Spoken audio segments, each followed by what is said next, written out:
Bienvenue dans ce 19h au sommaire ce soir. Les exploitants de l'or par le dragage ont dans un atelier ce matin exposé les problèmes de leurs activités en vue de trouver une solution avec l'État. Plus de détails dans ce journal.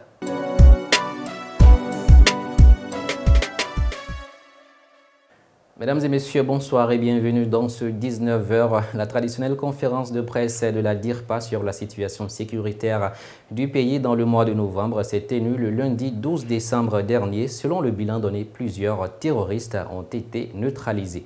Pour plus de détails, suivons le commentaire de Assetou Keïta.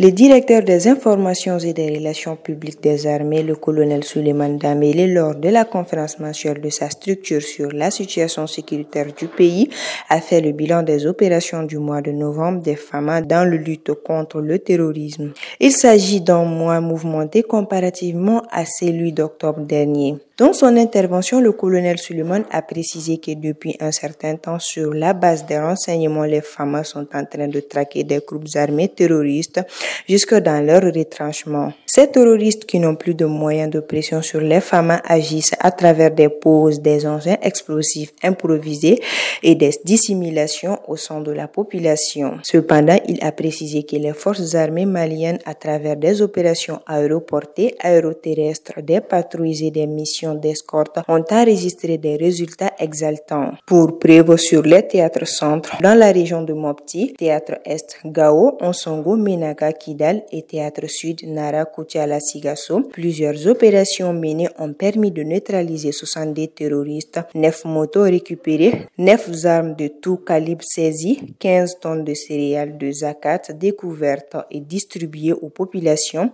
400 têtes de bétail récupérées et remises aux autorités compétentes afin de les restituer aux propriétaires. Par ailleurs, a souligné le directeur des informations et des relations publiques des armées, le colonel Souleymane Dambélé, ont déploré la perte en vie humaine de 9 militaires tués et 8 blessés. Au cours de cette rencontre avec la presse, le colonel Souleymane Dambélé a profité de l'occasion pour rappeler les hommes des médias à jouer pleinement leur rôle d'information combien crucial dans la quiétude des populations et face aux communications négatives sur les réseaux sociaux qui visent à jeter de l'opprobre sur les FAMA, de s'aimer l'amalgame entre les populations et des forces armées de défense et de sécurité et de démoraliser les troupes. Il a tout de même invité les populations à rester vigilants car l'ennemi est invisible et confondu dans la nature. L'exploitation de l'or par le dragage dans le respect de l'environnement et une meilleure organisation de cette activité dans l'intérêt du Mali,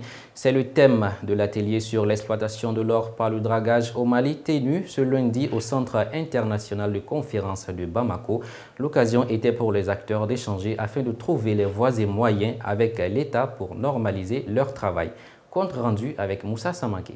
Au Mali, le coût de l'or n'arrête pas de grimper. Il trône autour de 1800 $ l'once en ce début de 2022. En même temps que le coût de l'or, le nombre de mines a fortement augmenté ces dernières années. De 5 exploitations en 2005 et 7 en 2010, le Mali est passé à 14 mines actuellement en activité. En effet, pour plus d'organisation du secteur, certains acteurs se rencontrent afin de proposer. Il est temps que les Maliens sachent la vérité, que ceux qui font cette activité en réalité, ils ne couvrent pas l'eau avec du ciel ni avec du mercure.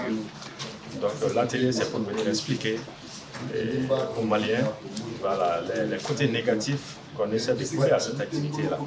Bien que nous savons qu'il y a des côtés négatifs, effectivement, qui sont dus à un surnombre de drague dans une petite zone. Et ça, c'est vraiment le côté négatif. Parce que quand il y a surnombre de dragues sur une petite zone, ça crée la turbidité de l'eau, ça trouble l'eau dans cet endroit-là.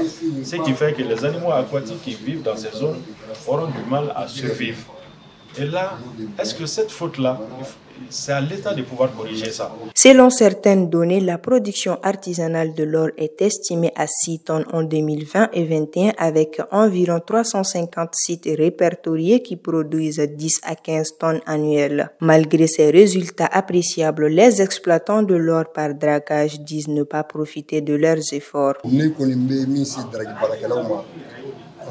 Ce que j'ai à dire au personnel de la drague, c'est que chacun assume pleinement son rôle. Je demande au gouvernement d'assumer également son rôle pour permettre aux travailleurs de la drague de vivre indignement. Partout où que tu sois, si tu travailles à la drague, tu es constamment frustré. Notre effort n'est pas composé. C'est comme si on travaille seulement pour l'État. En plus, on peut t'arrêter à tout moment, car on dit que nous ne sommes pas dans les règles.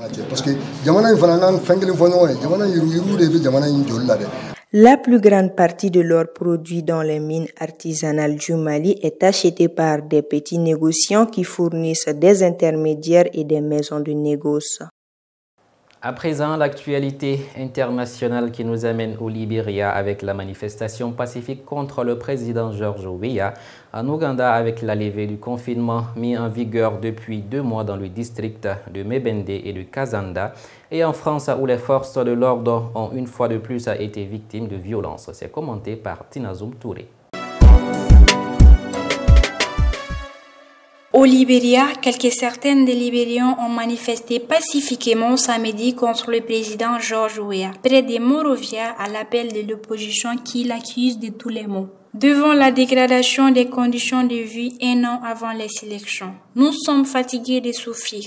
Proclamer les slogans et les banderoles reprenant l'intitulé donné par la Coalition Collaborating Political Party CPP. À ces rassemblements devant le stade Samuel Kayondoé, dans la banlieue de la capitale, la manifestation avait lieu alors que les Libériens se battent au quotidien avec l'inflation et la pénurie des produits et des services de première nécessité dans l'un des pays déjà les plus pauvres du monde. Monsieur Weah est en dehors du pays depuis le 31 octobre et attendu de retour officiellement dimanche après 7 semaines d'absence.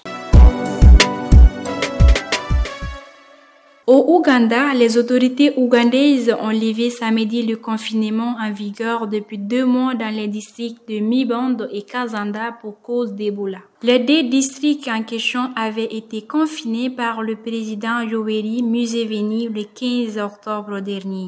Au cours de cette période, ces 2 zones ont vécu au rythme des couvre-feux nocturnes, des interdictions, des déplacements personnels et la fermeture des marchés, bars et églises. Toutefois, le gouvernement reste en alerte maximale face à une éventuelle résurgence. Et selon la vice-présidente Jessica Elupo, la levée des restrictions est basée sur le fait qu'il n'y a pas actuellement de transmission. Aucune personne contact sous suivi et pas de patients à l'isolement. Depuis décembre, les premières doses de l'un des candidats vaccins contre Ebola